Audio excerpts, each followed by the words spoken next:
देख रहे हैं आज तक आपके साथ मैं हूं अंजना ओम कश्यप। ये जंग क्यों लड़नी पड़ती है, ये सवाल आज हर किसी के सामने है। महिला दिवस पर क्या सिर्फ एक दिन को प्रतीक के रूप में महिलाओं के नाम करके हम सब कुछ भूल जाते हैं? कैसे सोच में बदलाव शायद वो नींव है जिसके जरिए ये बड़ी जंग औरत के लिए इस देश में जीती जा सकती है। इसी पर हम करेंगे चर्चा, लेकिन उससे पहले तमाम मेहमानों का आपका परिचय करा देते हैं, जिसके बाद हम आपको अपनी ये रिपोर्ट दिखाएंगे आपको कि कैसे कई लड़कियां, कई महिलाएं ये जंग अपने अकेले में, अपने प्राइवेसी में लड़ रही हैं। कई जगहों पर साथ मिलता है समाज का, कहीं पर नहीं मिलता है, तमाम मुश्किलें रास्ते में आती हैं, लेकिन वो सिर्फ इसलिए आगे बढ़ती हैं क्योंकि उनके अंदर का हौसला उन्हें आगे ले जाता है। उसी हौसले को सलाम करने के लिए आज हम सभी यहां पर जुटे हैं। सबसे पहले आपका परिचय करा दें। अनुरंजन जी हमारे साथ सीधे जुड़ रही हैं इस वक्त मुंबई से। अनुरंजन बेटी फाउंडेशन के जरिए महिलाओं के लिए भ्रूण हत्या के खिलाफ बहुत सारे अभियान छेड़ चुकी हैं। हमारे साथ टेलीविजन एक्ट्रेस डिंपल झंगियानी भी जुड़ी हुई हैं सीधे मुंबई से। बेहद खास मेहमान हमारे साथ रंजना कुमारी जी सीधे दिल्ली से जुड़ी हुई हैं, जो कि ऐसे मुद्दों पर संसद में कैसे महिलाओं का प्रतिनिधित्व हो, इस पर हमेशा काम करती रही हैं। पूर्व मंत्री हमारे साथ कृष्णा तीरथ जी जुड़ी हुई हैं, क्योंकि कृष्णा जी ने लोगों के साथ जमीन पर बहुत काम किया है, तो उनका अनुभव जानेंगे, कहां पर कमी हर बार रह जाती है उसको समझेंगे। और खास मेहमान मेरे साथ स्टूडियो में यहां पर दीपिका भारद्वाज हैं, जो कि सेव इंडिया फैमिली के साथ लंबे वक्त से काम कर रही हैं। I got married in the year 2011 November और मेरी almost शादी के पौने 2 साल बाद my husband got expired on a road accident and at that point of time I was expecting। बस उनकी डेथ के बाद से कह लो मेरी लाइफ का एकदम टाइम ही चेंज हो गया। मेरे इन-लॉज ने मुझे टॉर्चर करना स्टार्ट कर दिया। दे डोंट वांट कि मैं उस प्रेगनेंसी को कंटिन्यू करूं। मुझे मेरे जेठ ने मारना वगैरह स्टार्ट कर दिया और इतना टॉर्चर करना शुरू कर दिया कि I was not able to live there. एक खूबसूरत ख्वाब कैसे दम तोड़ता है, ये शादी के बाद सपना की जिंदगी का सच बन गया। कैसे एक एक दिन जंग बन गया, कैसे हंसी चेहरे पर पहुंचते पहुंचते मायूसी की शिकन बन गई। सपना ने अपमान, क्रूरता, गाली गलौज, मारपीट का सामना किया। एक बार तो मेरे पेरेंट्स के सामने तो उन्होंने ये बोल दिया था कि तुझे काट के रख दूंगा। इनको बस यही था, मेरी जेठानी चाहती नहीं थी कि वो बेबी है, उनको यही था कि अगर बच्चा हो गया तो उनकी प्रॉपर्टी और हर एक चीज का एक और वारिस आ जाएगा। लेकिन ये अंदर ही अंदर सपना को वो सपना बना रहा था जो इस दुनिया को जवाब देना चाहती थी, जो अपने पैरों पर खड़े होकर दुनिया से लोहा लेने को तैयार थी। उसे समझौता नहीं, हक चाहिए था।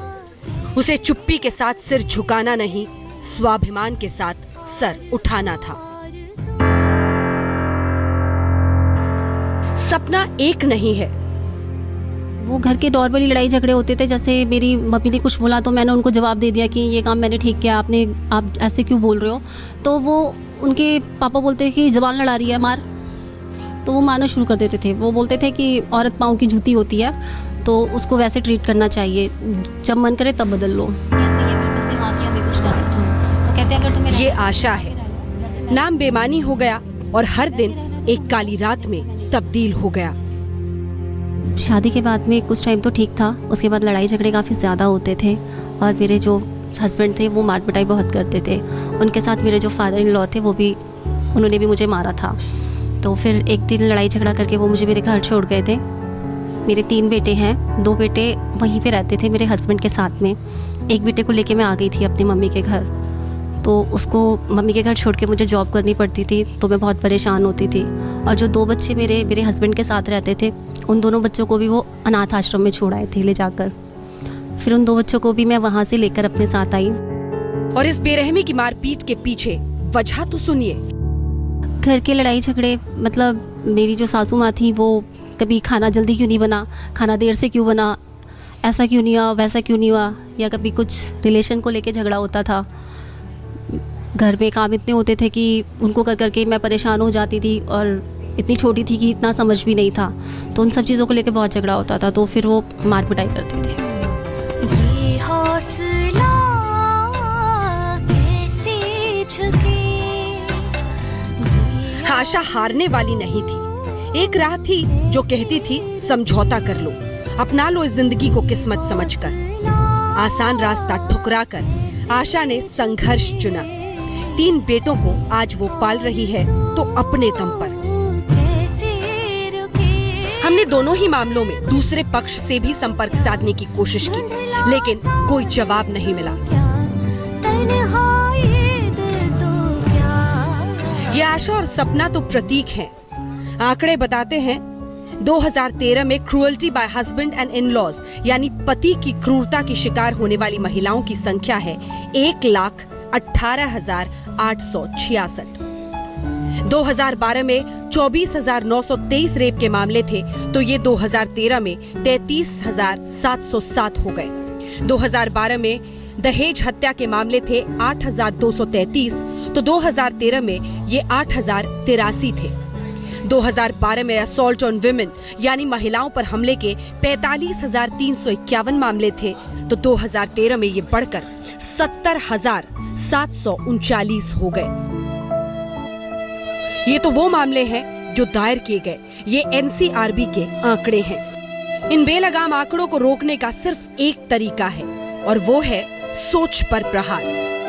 मैं चाहता हूँ हम सब दिल्ली को महिलाओं के लिए एक ऐसा शहर बनाएं जहाँ पे हर महिला आज़ादी महसूस कर सके, खुशी से रह सके। महिला दिवस के मौके पर दिल्ली की सभी महिलाओं को मेरा सलाम।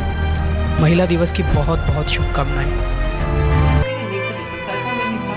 देश के प्रधानमंत्री ने जो कहा वही कहते हैं ऐसे संगठनों से जुड़े लोग जो बेटी को उसका सम्मान दिलाने के लिए दिन रात काम करते हैं।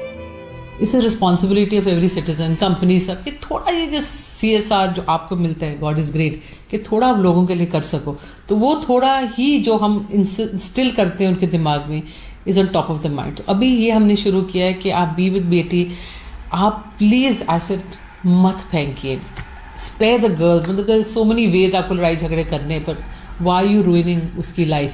तो ये हम कर रहे हैं and we starting all these shows and these campaigns जहाँ उनके दिमाग में ये रहे कि एसिड अटैक, एसिड विक्टिम, मतलब इनको विक्टिम बनाना फॉर नो राइम और रीजन और नो फॉल्ट इज रॉन्ग। सुनो सुनो सुनो सुनो सुनो सुनो मेरी आवाज, सुनो सुनो। ऐसा नहीं है कि सब कुछ अचानक बदल जाएगा, पर बदलेगी सोच तो बदलेगा कल। हर पल चैन लुट जाए लेकिन स्वाभिमान से समझौता किसी हाल में नहीं। हो जाए बेतहा दर्द से सामना, हर पल आजमा ले सारी दुनिया की मुश्किलें, लेकिन जिंदा है औरत की हिम्मत, क्योंकि वो समर्पण नहीं सम्मान की हकदार है। सिर्फ शरीर नहीं, उससे कहीं आगे पूरे आसमान में उसके मन का, उसके हौसले का विस्तार है। मुझसे चले ये जहान, मुझसे। वो हारती नहीं, वो जानती है कि मझधार भी अपने अंदर है और किनारा भी। वो जानती है कि बुलंद हौसलों के आगे इस दुनिया के शक्तिशाली भी परास्त हो सकते हैं, इसीलिए वो अपराजिता है। अंजना ओम कश्यप, दिल्ली आज तक।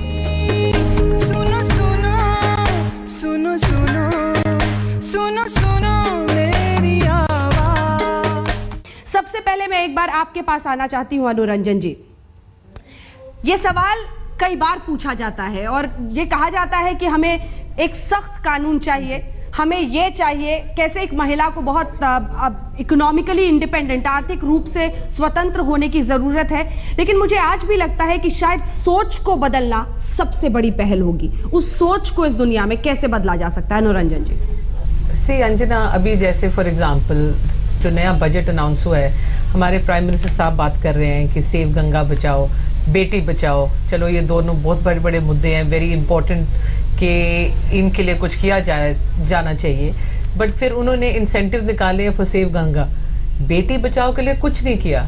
सो ऑब्वियसली मतलब it has to be started at the top, वे लोगों को और गवर्नमेंट ऑल्सो शुड फील कि कुछ जेन्युइनली करना चाहिए, तभी कुछ होएगा। खाली बातों से तो कुछ नहीं होने वाला। ये राजनीतिक उदासीनता रंजना जी आपने बहुत करीब से देखी है।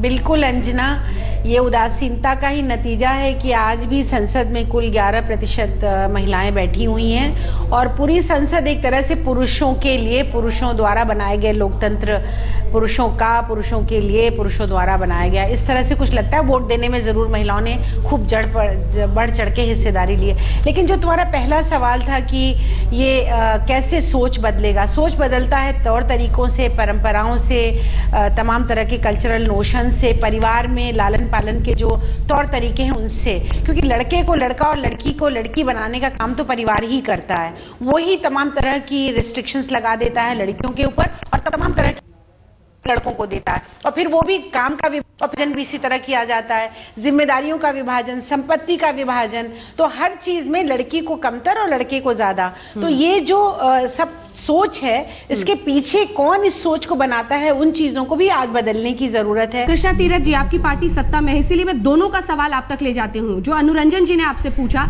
सेव गंगा के लिए तो आपने बहुत सारे इंसेंटिव्स दे दिए, लेकिन बेटी बचाओ के लिए कुछ ऐसा करते हुए अपने बजट में नहीं दिखाई दिए, नंबर 1। नंबर 2, ये जो प्रतिनिधित्व की बात होती है, घूम फिर कर वहीं अटक जाते हैं। बीजेपी हो, कांग्रेस हो, सबकी वही हालत। ओम कश्यप जी, प्रॉब्लम यह है कि हम अपनी शक्ति को पहचान पाए हैं। ये बात ठीक है, हमने अपनी शक्ति को जाना है, और हम ये देख रहे हैं कि देश में आज से नहीं, बहुत सारी वीरांगनाएं हुई हैं, बहुत सारे साइंटिस्ट हुए हैं, बहुत सारे हमने एवरेस्ट को क्लाइम किया है। बात ये है, आज सोच बदलने की जो बात पहले कही गई, मैं ये समझती हूँ कि सोच किसने बदलनी है, सोच समाज बदलेगा। जब मैं मंत्री होने के साथ मैंने उस समय पे सबला तक एक बनाया, जिसमें हमने सबला महिलाओं को, बच्चियों को सबला बनाने के लिए 11 साल से 18 साल तक की बेटी को आंगनवाड़ी सेंटर में बहुत सारी ट्रेनिंग और सेल्फ डिपेंडेंट और ये सब चीज़ें दी। जब मुझे लगा कि हम एक तरफा करते चले जा रहे हैं, हम महिलाओं को सशक्त करने की बात करते हैं, क्यों नहीं हमारे समाज की सोच कैसे बदलेगी, जिसको आज तक हम पुरुष प्रधान कहते आए हैं। उसके लिए हमारे को समाज में लेके हर घर में उसको बदलना हो। जो मौलिक सवाल अनुरंजन जी ने उठाया कि आप गंगा, सेव गंगा के लिए इंसेंटिव्स देते हैं, बेटी बचाओ के लिए बजट में इंसेंटिव्स क्यों नहीं देते हैं, इसका कोई जवाब नहीं है। मैं लौटूंगी आपके पास, फिर इसका जवाब देने की कोशिश कीजिएगा। लेकिन अब एक सेकंड मैम, मिनिस्ट्री में इसका पैसा अलग से है, लेकिन आपने कोई बड़ा अनाउंसमेंट नहीं किया ना बजट से। आपने अपेरेंटली देश को एक संदेश देने का मौका खो दिया। निर्भय, देखिए अभी एक मिनट, मैं आपका समझती हूँ, निर्भय का अभी पैसा 1000 करोड़ पहले रखा था, 1000 करोड़ अब रखा। 1000 करोड़ निर्भय कांड में जो रखने का है, निर्भय स्कीम में, वो उसी को ही हम यूटिलाइज करते हैं। हाँ, वो इतने 1 साल तक उसका इस्तेमाल ही नहीं हो पाया। मैं जानना चाहती हूँ डिम्पल झंगियानी के पास, एक सेकंड लौटूंगी। डिम्पल झंगियानी जी, वो कह रही है कि जो नई युवा पीढ़ी है वो इस देश की सोच को बदलेगी, जो नई युवा पीढ़ी है वो इस देश की सोच को बदलेगी। मैं चाहती हूँ कि आप भी डिम्पल और आप भी अनुरंजन इस पर अपनी बात कहें, कैसे ये सोच बदलेगी? क्या खुद आपको डिम्पल कभी इस तरह के डिस्क्रिमिनेशन का, इस तरह के भेद का लिंग के आधार पर सामना करना पड़ता है अपने काम के दौरान? गर्ल्स और बॉयज़ में हमेशा ही डिस्क्रिमिनेशन रही है, जैसे कि वो बिल्कुल ही गलत है। जैसे कि लड़के तो अपनी बल से सब कुछ कर लेते हैं, बट लड़कियों के पास और भी बहुत सारी चीज़ें हैं। जैसे एग्जांपल, दिल्ली यूनिवर्सिटी में जो इकोनॉमिक ऑनर्स है, पर्सनली मुझे पता है 90% ऑफ द लड़कियां वहाँ पे पढ़ाई कर रही हैं, तो लड़कियों को उतना मिल ही नहीं रहा है मूल्य बिल्कुल भी। एंड आई थिंक जैसे कि एग्जाम्पल, किसी के साथ भी कुछ होता है, जैसे कि आजकल प्रोस्टिट्यूशन में लेके जा रहे हैं, रेप हो रहा है, इतना एसिड अटैक्स हो रहा है। जब किसी और बेटियों के साथ होता है तो कुछ भी उसके अगेंस्ट लिया नहीं जाता है, बट खुद की जब बेटी या माँ पे होता है तो आदमी इतने भड़क जाते हैं। तो बिल्कुल इक्वलाइजेशन है ही नहीं। आई थिंक बहुत भेदभाव हो रहा है, जिसकी अब तक मतलब हमेशा से ये ट्रेंड बन चुका है। इतनी नई पीढ़ी, सब कुछ चेंज हो गया है, सब कुछ इक्वालिटी हो गई है, बट विमेन को बहुत बुरी तरह से ये सब फेस करना पड़ता है, और उनके अगेंस्ट कोई भी कुछ भी नहीं। जैसे अनु मैम ने भी कहा कि बिल्कुल उनका साथ कोई नहीं देता है। So I think that's absolutely wrong. ठीक है, मैं सबके पास आऊंगी और इस सेगमेंट के बाद जब लौटूंगी तो ये पूछूंगी कि कानून, सोच, समाज, किसको हम सबसे बड़ा दोषी मानते हैं। लेकिन ब्रेक पर जाने से पहले मैं दीपिका आपसे जल्दी से एक रिएक्शन इस पर चाहती हूँ।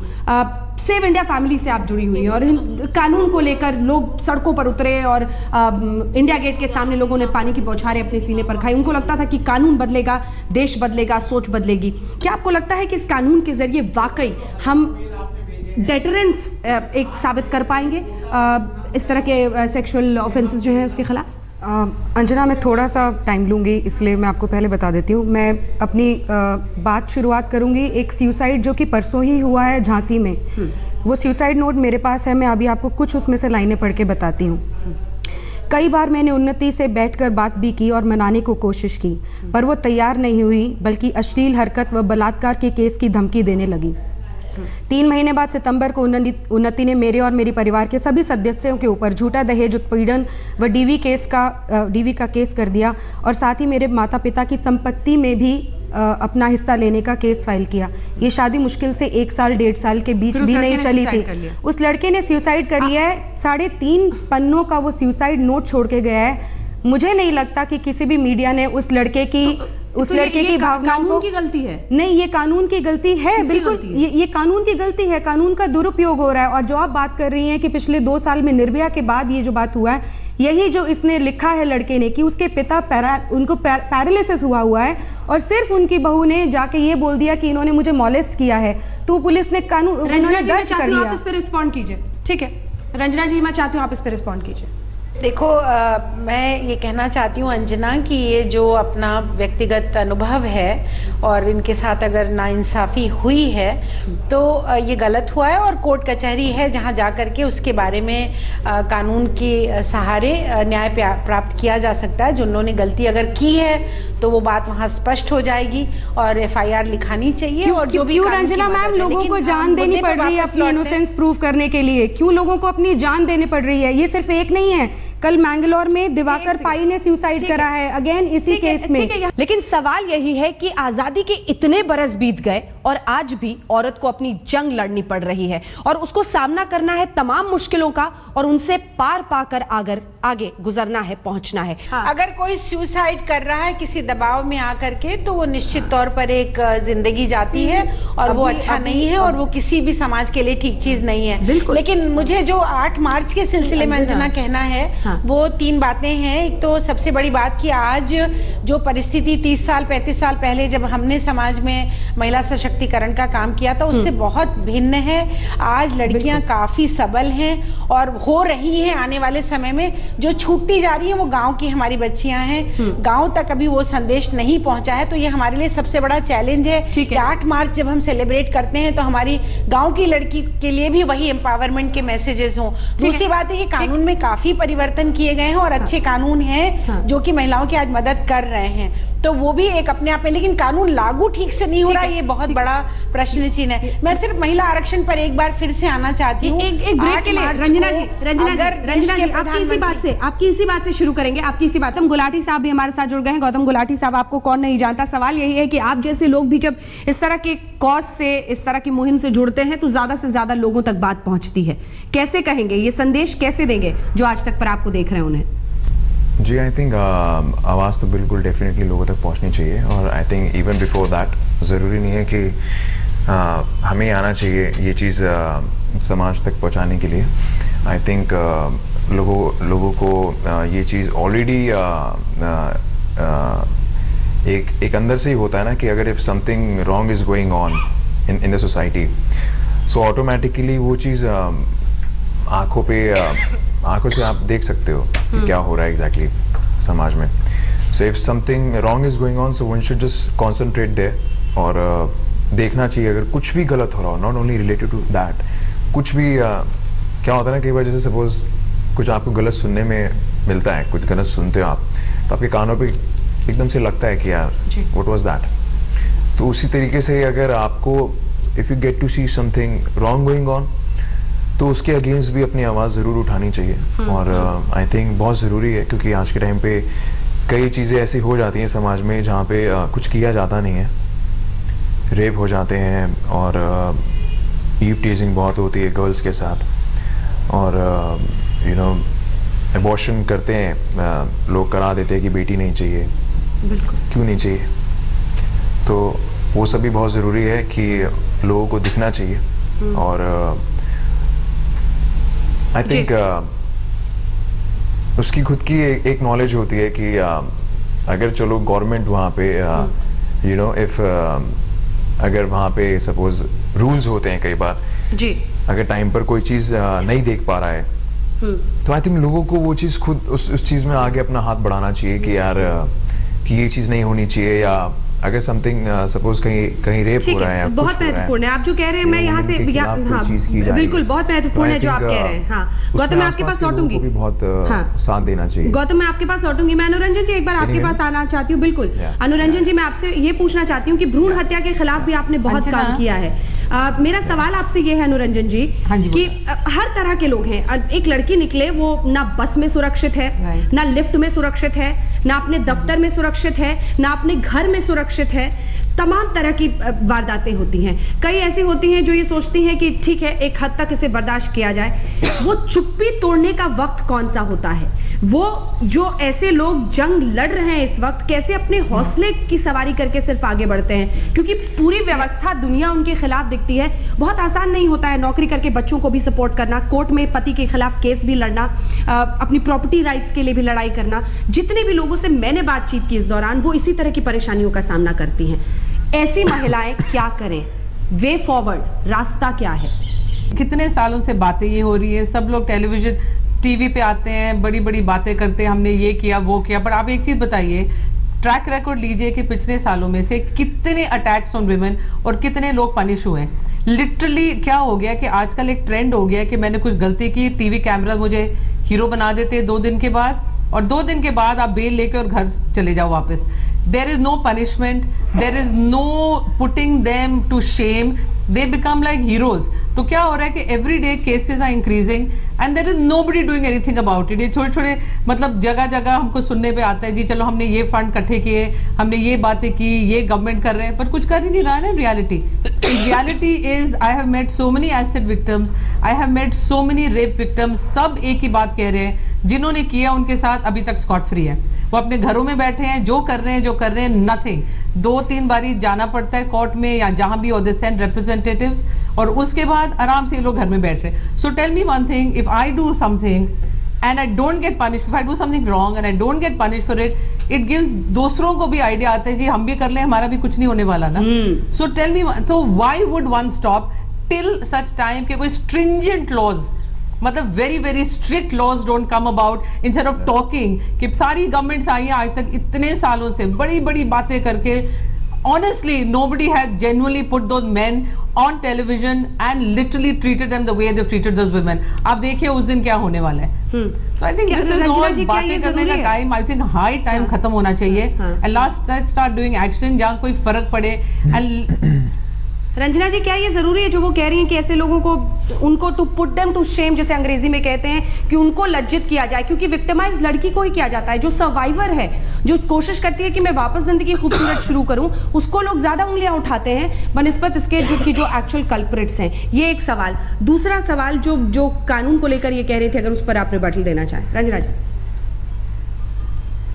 नहीं अंजना, विडंबना ये है कि जिस पर अत्याचार होता है, जिसका रेप होता है, उसी पर सामाजिक शर्म भी ला दी जाती है, और जो करता है वो बिल्कुल उसको कोई ना सामाजिक बहिष्कार है ना, जैसा उन्होंने ठीक ही कहा, अगर 95,000 केसेस तो हम लोग निर्भया के समय से कह रहे हैं कि केसेस पेंडिंग है, निर्भया का केस भी पेंडिंग है कोर्ट में। तो ये तो पूरी ठीक है, ड्यू प्रोसेस ऑफ लॉ होनी चाहिए, हम उसके खिलाफ नहीं है, लेकिन इतना लंबा समय फैसला लेने में, और जो कि एकदम सब कुछ स्पष्ट सामने रखा हुआ है, जो कल्प्रिट है वो पकड़ा गया, सारी सबूत सामने आ गए, सारे विटनेस सुन लिए, फिर भी फैसला नहीं हो रहा है। तो ये जो एक तरह से सामाजिक सोच है उसमें ही खोट है कि आप लड़कियों के प्रति, न्याय के प्रति बिल्कुल कोई संवेदनशीलता है ही नहीं है कि उनको न्याय मिलना चाहिए।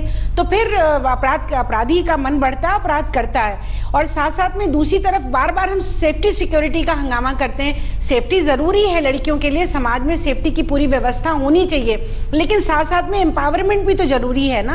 अगर आप लड़कियों को आर्थिक रूप से स्वतंत्र मजबूत बनाएंगे नहीं, आर्थिक रूप से उनको अपने पैरों पे खड़ा होने की परिस्थितियां नहीं पैदा करेंगे, पढ़ी लिखी लड़कियों में बेरोजगारी बढ़ रही है, तो अगर आप पढ़ाई करना, पढ़ाई के साथ साथ आप आत्मनिर्भर बनना, और उसके बाद लड़कियां खुद अपनी सुरक्षा कर लेंगी। अगर वो एम्पावर हैं, अगर उनके अंदर वो शक्ति पैदा की जाए, उनको केपेबल बनाया जाएगा, तो फिर उनको सुरक्षा की भीख मांगने की जरूरत नहीं पड़ेगी, लड़कियां अपनी सुरक्षा स्वयं कर लेंगी। लेकिन करते कहाँ है, बार बार सुरक्षा हम देंगे, ये भी तो मर्दों का ही एक तरह से डिस्कोर्स है ना, कि भाई राजनीतिक दल जो कि पूरी तरह से पुरुषों के कब्जे में है, वो कहते हैं कि भाई हम जब सत्ता में आएंगे हम तुमको सुरक्षा देंगे। और समस्या कौन पैदा करता है? वो भी पुरुष ही समाज की समस्या पैदा करते हैं। कृष्णा जी मैं चाहती हूँ आप इसका जवाब दें। तो सुरक्षा भी बढ़ देंगे, समस्या कृष्णा जी मैं चाहती हूँ आप इसका जवाब दें। होगा हाँ, और ये भी बताएं कि ये निर्भया वो कांड जिसकी वजह से सिर्फ हिंदुस्तान नहीं पूरा विश्व झकझोर दिया गया था, लगा था कि कम से कम इस मामले में न्याय होगा।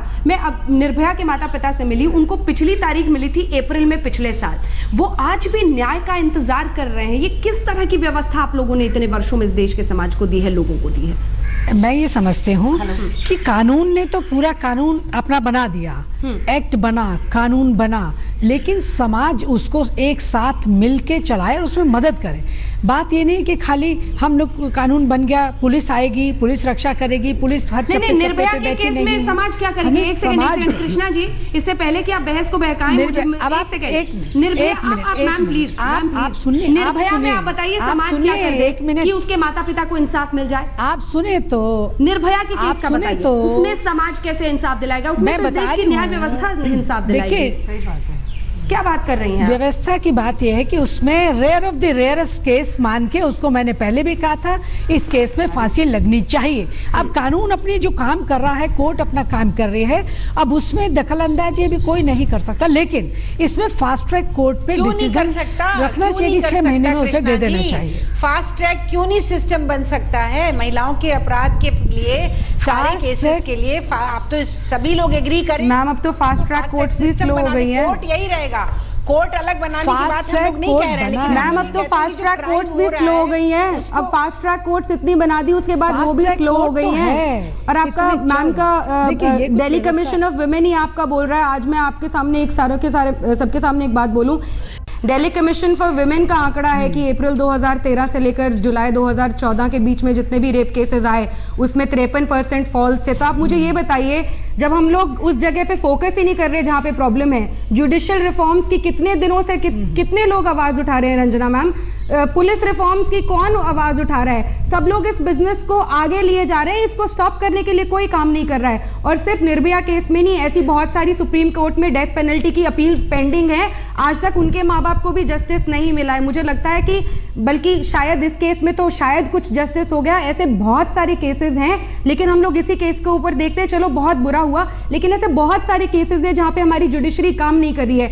लोग जाते हैं, तारीख लेकर आ जाते हैं, हम लोग कोर्ट प्रोसीडिंग्स को वीडियो रिकॉर्डिंग करने के लिए क्यों नहीं बोलते हैं? और जिस तरह से मैं आप सबसे पूछना चाहूंगी महिला सशक्तिकरण की बात, यहाँ पे गौतम गुलाटी बैठे थे, बिग बॉस में इस बार बार ये बात हुई कि अगर एक जेंडर को आप एम्पावर कर रहे हो उसका मतलब ये नहीं है कि आप दूसरे जेंडर को सप्रेस कर दोगे।